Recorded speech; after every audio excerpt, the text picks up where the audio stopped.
Salve, salve, leitores e espectadores de O Antagonista. Eu sou Felipe Moura Brasil e recebo mais um convidado especial para tratar aqui do assunto do momento, a pandemia de coronavírus, e ele é um especialista numa das áreas envolvidas em todo esse processo. É o doutor em Genética e Biologia Molecular pela Universidade Federal do Rio Grande do Sul, Luiz Felipe Walter de Oliveira, que é fundador das empresas BiomeHub e Neoprospecta. Luiz Felipe, um prazer recebê-lo aqui em O Antagonista. Muito obrigado pelo convite e pela oportunidade de poder falar um pouco sobre esse assunto e do que a gente tem desenvolvido aqui do nosso lado. Exatamente. A gente tem visto que há muitas opiniões no debate público a respeito desse tema e é preciso trazer informação daquelas autoridades, daqueles especialistas que estão tratando diretamente com a questão, como é o seu caso. Então, explica para a gente um pouco, antes de começar aqui as perguntas mais específicas, qual é a área de atuação dessas duas empresas e como é que elas se relacionam? A Neoprospecta é uma empresa de biotecnologia que trabalha com foco em genômica e micro-organismos aplicado à área da indústria. Então, a gente ajuda a indústria a reduzir riscos de contaminação dentro da sua linha de produção para aumentar o shelf life dos seus produtos e melhorar o food safety, né? Usando tanto biotecnologia, genômica, como sistemas de software para fazer essa predição, essa gestão mais inteligente. E a BiomeHub, ela é uma spin-off da Neoprospecta, que a gente utilizou essas tecnologias base para desenvolver uma série de produtos relacionados a microbioma humano. Então, a gente analisa os micro-organismos que vivem no nosso corpo para desenvolver novos produtos e serviços. E dentro desse contexto, né, a BiomeHub, em parceria também com a Neoprospecta, a gente acabou desenvolvendo um teste com foco em coronavírus. Exatamente. E aí que entra a sua relação direta com a pandemia de coronavírus e está tendo um debate muito grande sobre a necessidade do isolamento social, que foi adotado na maior parte dos países em que houve a contaminação pela Covid-19.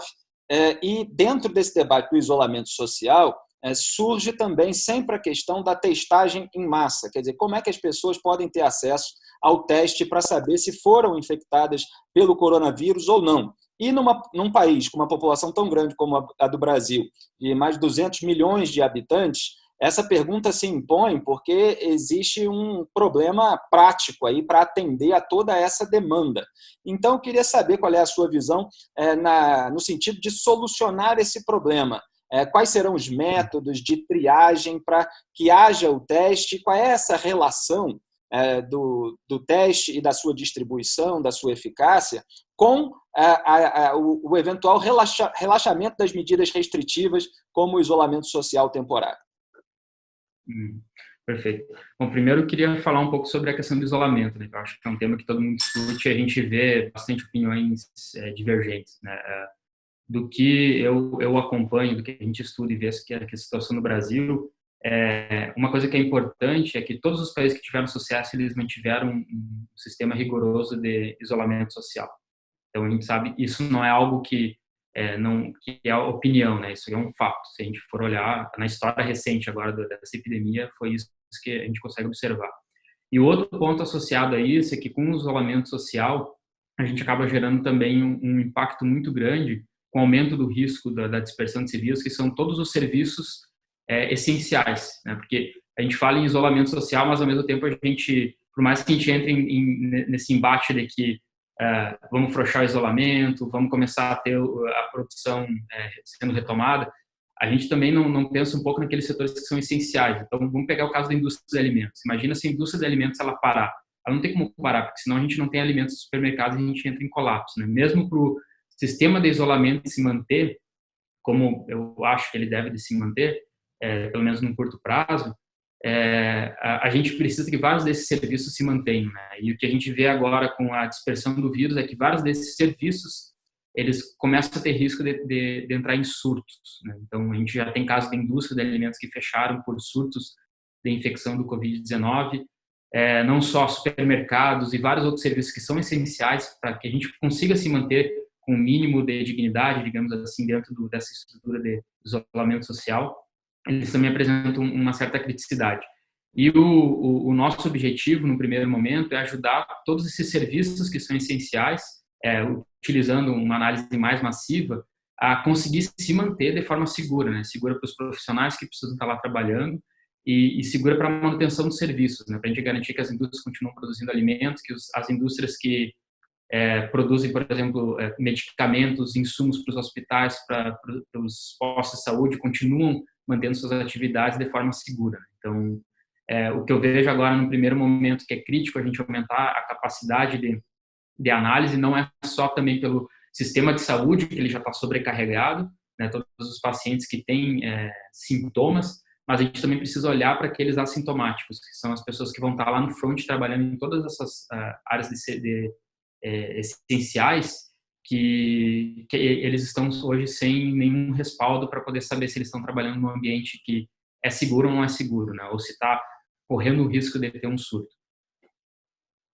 Quer dizer, para resumir, para que se mantenha o abastecimento da população, mesmo durante essa fase em que é recomendado o isolamento social, é preciso que alguns setores continuem atuantes, e para que eles continuem atuantes é preciso haver cuidados específicos. A gente tem visto aí o pessoal no supermercado, na farmácia, usando máscaras, usando luvas, distanciamento entre uma pessoa e outra, nas filas, etc. Mas a sua empresa é mais voltada à produção relacionada ao teste de positivo, de negativo, e como isso ajuda esses setores a continuarem funcionando? Perfeito. Então, existem, para explicar rápido, basicamente 3 tipos de testes, né? Tem os testes sorológicos, que são aqueles que detectam se o indivíduo passou por um processo de infecção ou não, e aí a gente pode fazer uma inferência, talvez, de que ele seja imune ou não, a gente não sabe ainda direito sobre isso.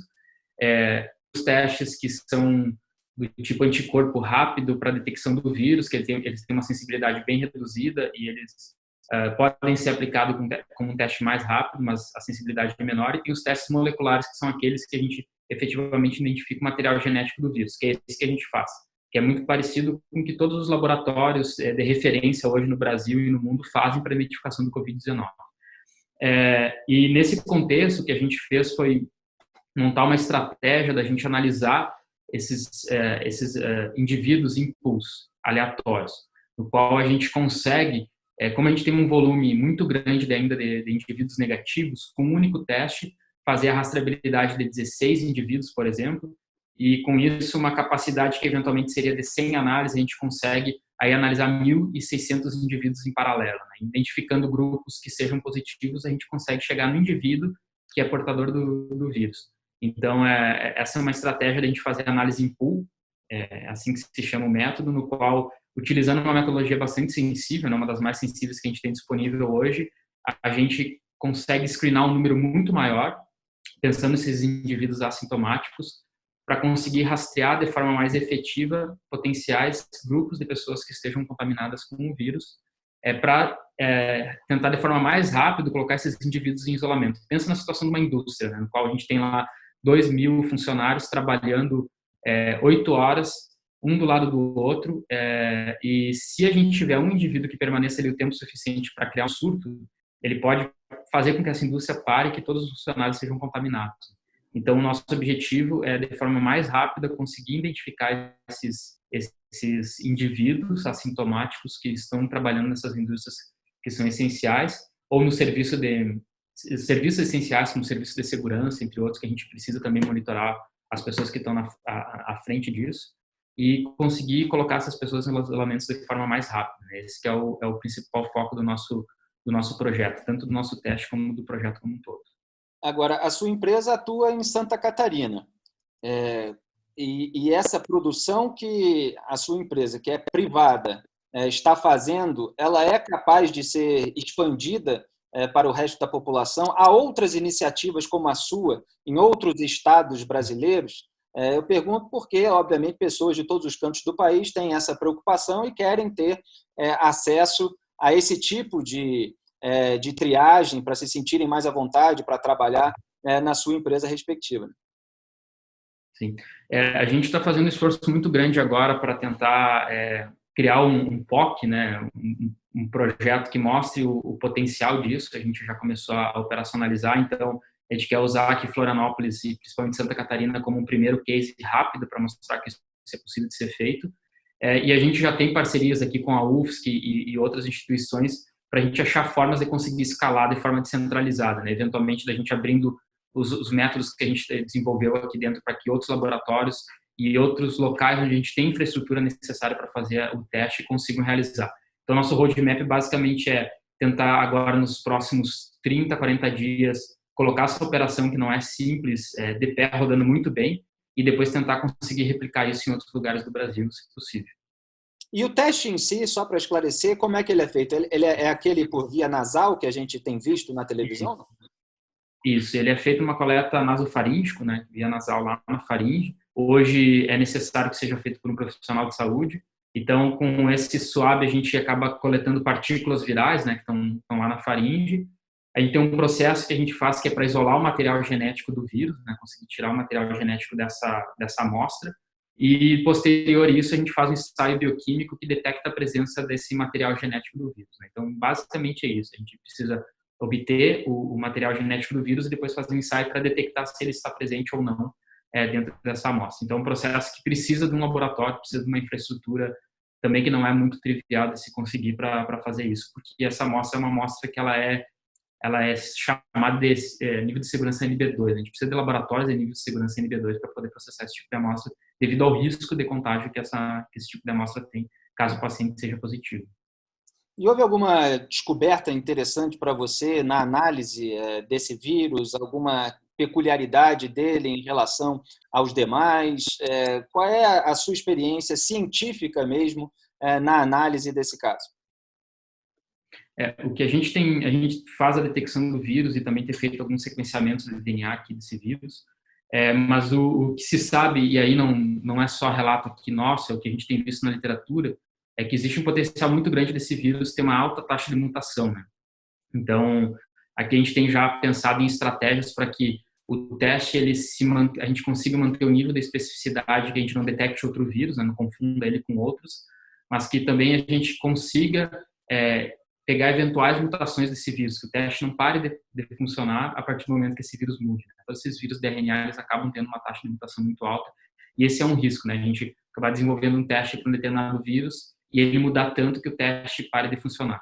Mas já existe uma movimentação muito grande internacional com relação a isso, né? Porque todo mundo está tentando entender agora características do tipo o quanto que esse vírus é reinfectante, né? O quanto que a gente fica imune ou não a esse vírus. Existe uma discussão ainda muito grande com relação a isso. Então, tem gente que acredita que se pegar uma vez o vírus não pode pegar de novo, e a gente não tem certeza ainda disso, né? Não existe, pelo menos até onde eu acompanho, não existem dados concretos sobre isso, a gente não sabe a taxa disso. Então, a gente ainda precisa entender muito bem como é que é a epidemiologia desse vírus para poder tomar até, inclusive, decisões estratégicas, né? Como se a gente afrouxa ou não afrouxa a questão do isolamento social. Então, todas as pesquisas que estão sendo conduzidas aqui dentro do Brasil como fora, elas são bastante relevantes. Hoje a gente já está fazendo parte de um grupo junto com a UFSC aqui, que a gente está montando um grupo de pesquisa bem forte para estudar mais a fundo o vírus, né? Hoje o nosso foco tem sido mais na identificação dele dentro da população, mas agora a gente pretende pegar todos esses dados que a gente está gerando e começar a fazer pesquisa efetiva disso, junto com a Universidade aqui de Santa Catarina. O senhor tocou num ponto bastante importante, que tem muita gente achando que se já pegou o vírus, já está livre para sair na rua absolutamente à vontade, e ainda não há uma certeza científica, com estudos comprovados, de que a pessoa realmente fica imune, né? O que gera uma preocupação maior. E em relação a isso, a gente tem ouvido também muitos casos de testes que dão o chamado falso negativo. E aí a pessoa acha que não está contaminada, mas depois acaba percebendo que está contaminada, tem sintomas, às vezes até são internadas, eventualmente morrem. A gente já li notícias a respeito de pessoas que morreram e que, na verdade, o teste inicial deu negativo. E aí, uns dias depois, acabou dando positivo e a equipe achou que já estava contaminada durante aquele primeiro teste, mas nem que foi infectada depois. A gente tem lido muitas notícias a respeito disso. Então, o senhor, com a experiência em produzir esse tipo de teste, inclusive, qual é a sua opinião sobre os outros testes existentes e esse risco das pessoas acharem que estão bem, mas, na verdade, já estarem contaminados? Quer dizer, qual é o grau de confiabilidade desses outros testes? Então, assim, e aí, como eu também tenho um dever acadêmico de ser sempre transparente, né? Qualquer teste tem um risco, inclusive que a gente faz. Então, o grande gargalo aqui, pegando os exemplos dos testes que a gente tem, né, no mercado hoje disponíveis, o teste molecular, que é o teste que a gente trabalha, a gente precisa de uma carga viral mínima para conseguir fazer essa detecção. Então, por exemplo, pode ser que o indivíduo tenha tido contato agora, nesse exato momento, a gente fez o teste daqui meia hora, é muito provável que a gente não detecte esse indivíduo como sendo um indivíduo positivo. Na verdade, provavelmente nenhum dos testes que existem disponíveis vão conseguir detectar. Então, isso é uma recomendação internacional, que é o fato de tu ser identificado como indivíduo naquele momento negativo, não quer dizer que tu não esteja portando vírus, e não quer dizer que daqui meia hora tu não vai eventualmente entrar numa situação que tu tenha contato com o vírus e se contamine, né? Então, isso é algo que é bastante importante de alertar todo mundo, que tem que ter um cuidado muito grande, porque existe uma taxa de falso negativo, principalmente quando a gente pensa no ciclo do vírus, né? Então, a gente tem o vírus, ele começa com uma carga viral muito baixa, depois a gente tem um pico da carga viral, que é onde a gente tem a maior sensibilidade para detectar esse vírus com os testes moleculares. Depois essa taxa viral ela começa a descer bastante e o teste molecular ele já para de funcionar. Então a gente tem uma faixa da doença que o teste molecular se aplica muito bem. Após essa faixa, entra os testes que são os testes rápidos, né? A gente for pensar o teste sorológico.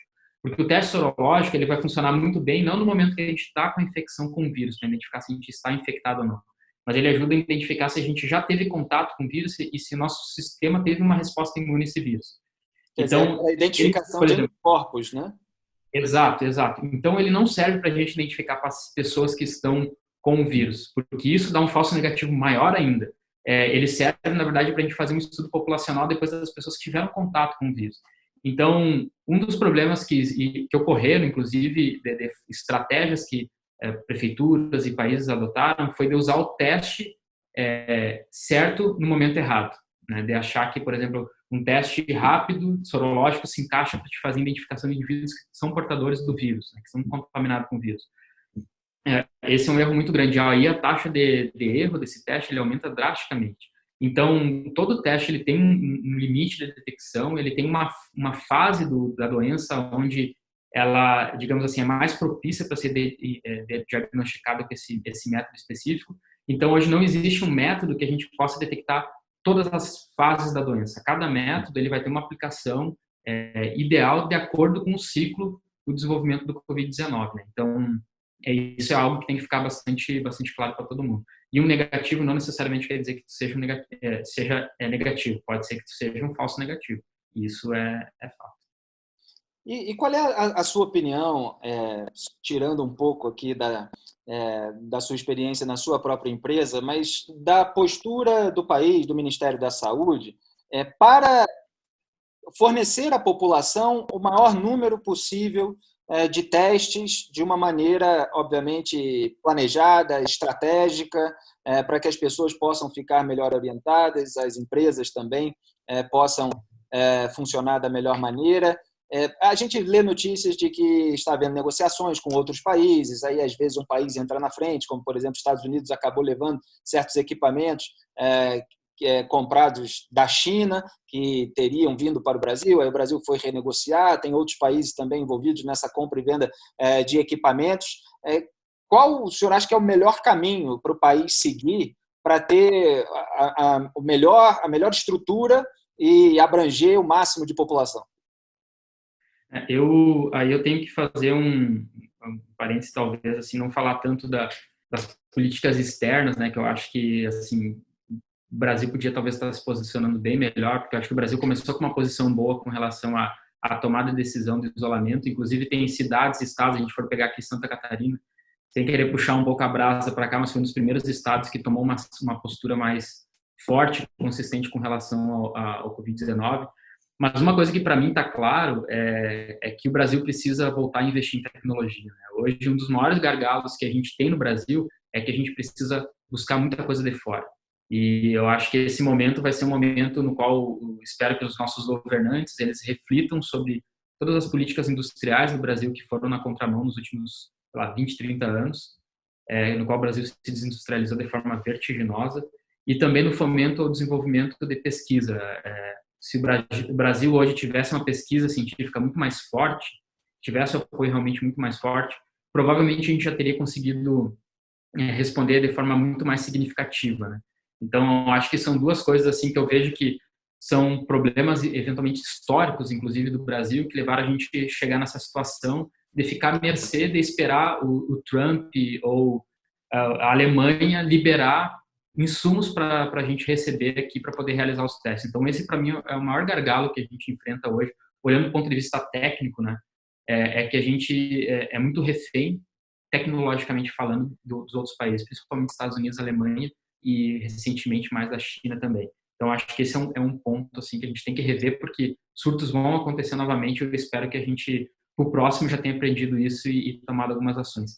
E o que eu também vejo um pouco de preocupante, assim, hoje, talvez um pouco da falta de consistência da forma como as políticas estão sendo adotadas, né? Principalmente no âmbito do governo federal, assim. Eu acho que a gente vai muito e volta, né? Tem muitas idas e vindas, assim, muito rápido, num curto espaço de tempo.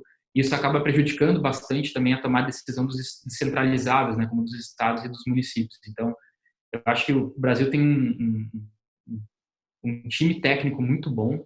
Eu acho que tomaram várias decisões assim extremamente assertivas, extremamente corretas, e às vezes a política ela acaba embananando um pouco toda aquela estratégia técnica que está sendo desenvolvida. Assim. Então, eu acho que esse é um problema que o Brasil talvez tenha que dar passo um pouco para trás e olhar nas posições mais técnicas para a gente não cometer erros políticos, né? Porque eventualmente a gente pensar só na política, a gente vai cometer erros que talvez vai ser difícil a gente conseguir recuperar. Né?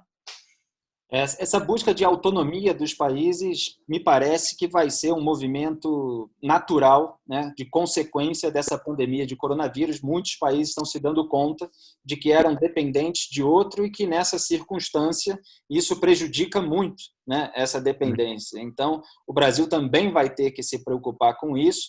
E o senhor tocou num ponto muito importante, que é o investimento em pesquisa. Por uma boa parte, a gente vê no debate público, algo que era desprezado e agora tende a ser mais valorizado. E até eu faço uma pergunta aqui, trazendo até um pouco para o lado pessoal, porque o senhor, com essa formação, com o seu doutorado, poderia fazer um concurso público ou trabalhar numa universidade, com um grupo específico de pesquisa, numa instituição, e acabou indo para esse lado, digamos, mais empreendedor, né, iniciativa privada. Por que essa escolha? Qual era a sua percepção do cenário, dos caminhos estratégicos para aquilo que o senhor queria? Primeiro, não precisa me chamar de senhor, né? Eu fui judiado, não sou tão velho assim. Mas eu acho que o que mais me motivou a ir para o setor privado, tentar abrir uma empresa, é que se a gente for ver, em todos os países desenvolvidos, a gente tem uma proporção muito maior de doutores nas empresas, né? Então, aqui no Brasil, justamente por a gente não ter incentivo em desenvolver empresas de base tecnológica, agora nos últimos anos isso se tornou uma realidade maior, eu vi quase que uma obrigação minha também tentar fazer esse movimento, porque eu sempre estudei em escola pública, eu fui financiado, eu venho de família relativamente humilde, então eu fiz primeiro grau público, segundo grau público, universidade pública, consegui fazer pós-graduação porque eu tinha bolsa pública também, e eu sempre senti essa necessidade, talvez, retornar um pouco para a sociedade aquilo que foi investido em mim. E uma das formas que eu encontrei foi tentar empreender. Então, eu abri a empresa com esse propósito, né, de ajudar também o Brasil a se desenvolver tecnologicamente, porque a gente precisa de uma base de universidades muito forte e de empresas muito fortes, né, porque não dá para esperar que a universidade vai fazer pesquisa básica, pesquisa aplicada e ainda desenvolver produto e comercializar, né? Isso é inviável e não é o propósito da universidade fazer isso.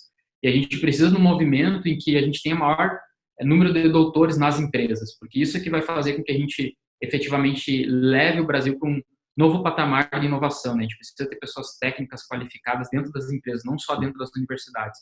E como eu tive uma formação muito forte, tenho uma aproximação muito forte com a universidade, a gente sempre tenta manter esse laço, né, entre a empresa e as universidades, principalmente aqui do Sul, que a gente tem um contato muito mais forte, para continuar fazendo pesquisa em parceria, desenvolvimento de produtos e de tecnologias em parceria, como é agora do Covid-19, né? Que a gente tem uma parceria com a UFSC aqui, que tem apoiado bastante, a gente está desenvolvendo bastante coisa em conjunto.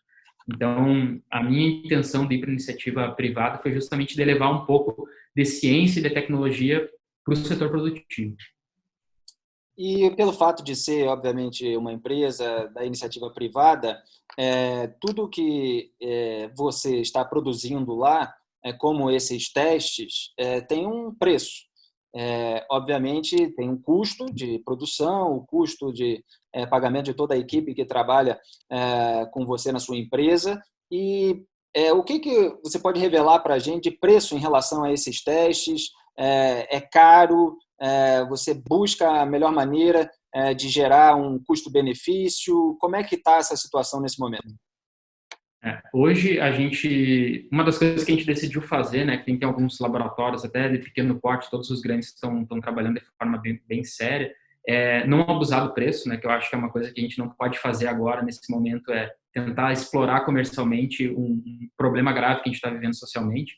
Então, hoje, uma das estratégias que a gente fez quando a gente desenvolveu esse produto era que a gente pudesse levar teste para a indústria, para o setor privado, no qual a gente conseguisse, para a indústria ou para o setor público, que a gente conseguisse fazer screening em larga escala com um custo de 15 a 20 reais por indivíduo, né? Então, esse é uma das características que a gente tentou focar bastante no nosso desenvolvimento, que a gente precisa ter um teste barato e acessível. Então, hoje a gente consegue trabalhar com preços bastante competitivos e acessíveis quando a gente compara com mesmo grandes laboratórios ou até tecnologias externas, para que a gente consiga ter um teste de qualidade feito e desenvolvido no Brasil a um preço que faça sentido, né? Que ele seja economicamente viável. Porque, como eu mencionei agora, no momento de crise não é a hora da gente pensar em ter altas margens. O que a gente precisa é ajudar a resolver um pouco do impacto que a gente está sofrendo para tentar reduzir isso, né? Então, de certa forma, acaba impactando todo mundo, inclusive nós somos impactados também em outros mercados e outros produtos que a gente atua. Então, a nossa intenção realmente assim, é um preço competitivo. Óbvio que a gente não pode ter prejuízo, né? Como empresa, a gente precisa pagar as contas, mas o nosso foco realmente é fazer um teste acessível, que a gente consiga fazer isso barato e em escala. E você, só para encerrar aqui a nossa entrevista e já agradecendo imensamente essa disponibilidade, qual é a sua perspectiva para o cenário da pandemia de coronavírus aí para as próximas semanas? Então, existem estimativas aqui no Brasil que a gente vai ter um pico, né, agora no próximo mês. E se a gente for olhar os números, eles são preocupantes, eles não são brandos para nós, né, se a gente for pegar o histórico de curva de crescimento de todos os países. E eu acho que o Brasil ainda, durante um tempo, vai precisar ter bastante cuidado com isso, né? Eu acho que se a gente frouxar agora, provavelmente vai ser um momento onde a gente vai fazer com que o vírus ele se propague de forma mais rápida, a gente tem um maior problema com o impacto, né? Tanto o impacto social quanto o impacto econômico. Né? Então, acho que agora a gente está vivendo um dos momentos talvez mais críticos de toda a trajetória que a gente teve até agora, né? Que é uma decisão errada pode fazer com que todo o trabalho que foi feito até agora ele desande. Maravilha, doutor Luiz Felipe Walter de Oliveira, fundador e CEO da empresa Biome Hub, e também, qual é o nome da spin-off?